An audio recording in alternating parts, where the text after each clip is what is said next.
I'm taking you into another dimension tonight. Tonight I'm speaking about my season of harvest. My season of harvest. I want you to know that the year 2010, God is bringing us into a great season of harvest. A great season that we will see a mighty outpour of God's provision, God's favor, God's grace and abundance over us.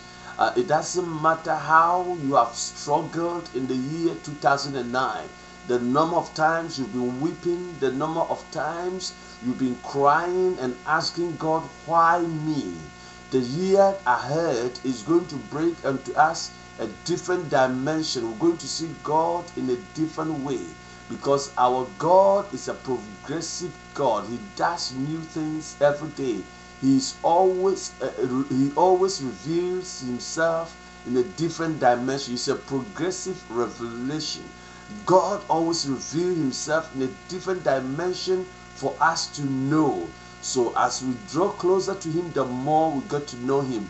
And as we come to the new year, God is going to bless us and put us into a different dimension of manifestation. That is what God is going to do in our situations.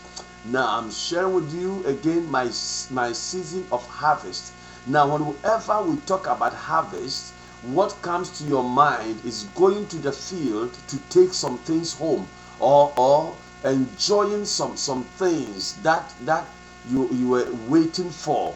And the next thing that comes to your mind is a farmer whose crop is ripe and ready to be eaten. So he goes into the farm and begin to gather the crops together to enjoy. But what I want you to know is that no harvest comes by accident. You can only harvest because you have sown. So if you have not made a sowing, it means there's no way you can harvest. If you have not sown and you begin to harvest, then it means you are stealing. You are stealing from somebody's farm. But I prophesy that you will not be found stealing from somebody's harvest, but you will experience your own harvest. God is going to cause your seed to grow.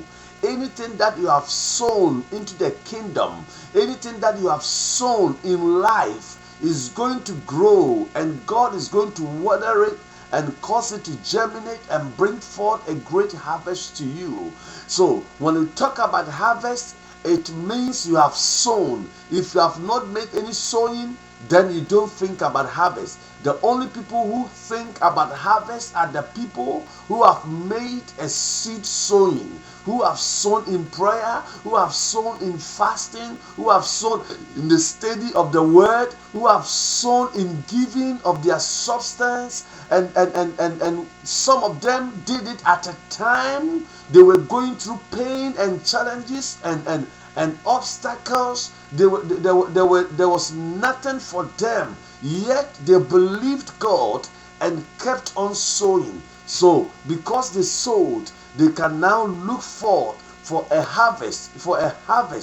And that is what I'm sharing with you. When we talk about a season of harvest, then it means there was once a season of sowing. So if you have not sown any seed, then I will challenge you that as we finish this year, you will find something to do. Sow a seed. Sow a seed in prayer. Sow a seed in fasting. Sow a seed with your substance. Sow a seed into the things of the kingdom. And as you sow the seed in these days ahead, Bible says that one day is like 1,000 years in the sight of God, and 1,000 years is like one day in the sight of God.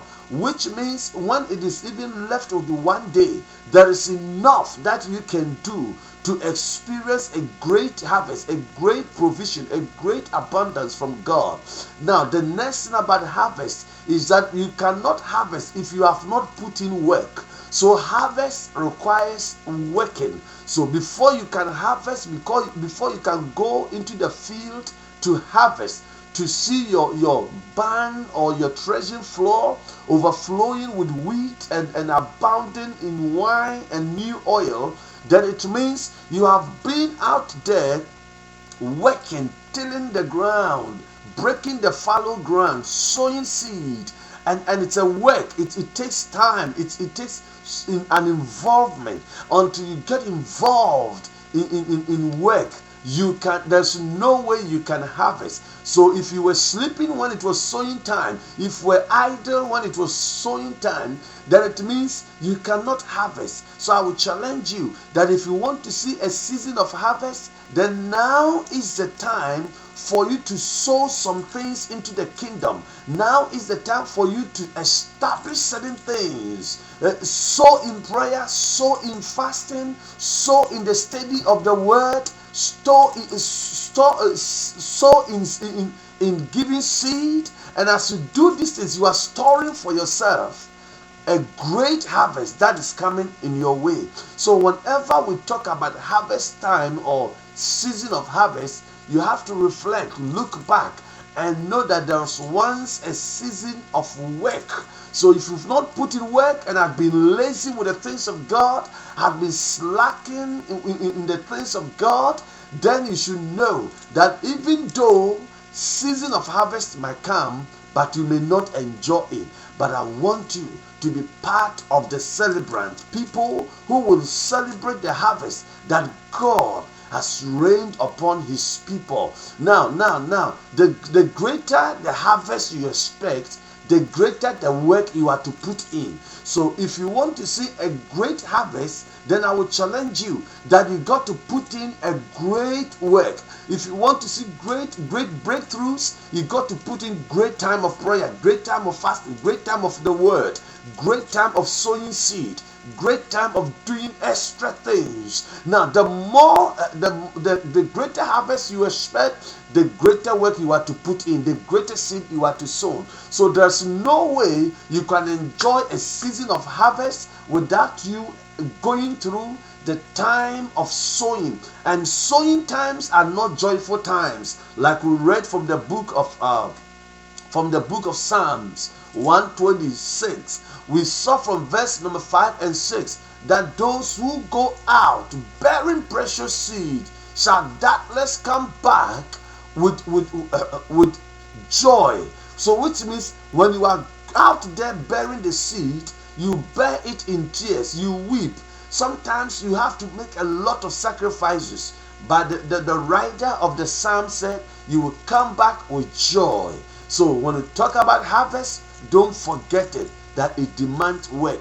When you read Proverbs chapter number 19 verse 15, Bible says that slothfulness casted into a deep sleep. Which means laziness causes people to sleep. So the lazy man always sleeps.